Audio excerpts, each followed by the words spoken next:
जैसे आपको कार्ड मिलेगा ना, एटीएम कार्ड आपने निकाल लेना है, ठीक है। और आपने ये जो 7 कागज़ मिलते हैं इनको आपने शॉप पे लेके नहीं जाना, ठीक है।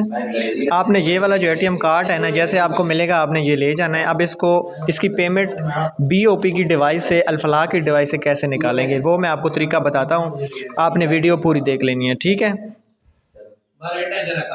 उसके बाद आप लोगों ने यहाँ पे शनाख्ती कार्ड डालना है, यहाँ पे मोबाइल नंबर, ये कौन सा होगा शनाख्ती कार्ड, ये मैं आपको चेक करवा लेता हूँ, ठीक है।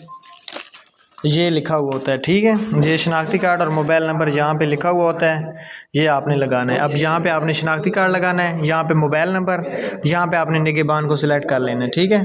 अभी चलें आपके सामने हम ट्रांजैक्शन करते हैं, आपको चेक करवा लेते हैं। उसके बाद यहाँ पे पिन कोड का ऑप्शन आ जाता है। अब काफ़ी सारे लोगों को ये नहीं पता, यहाँ पे ओटीपी हमने कौन सा लगाना है। ये देखें, ओटीपी आपने ये वाला लगाना है 6 डिजिट का, ठीक है। ये वाले जो लास्ट 6 डिजिट हैं आपने इनका ओटीपी लगा लेना है।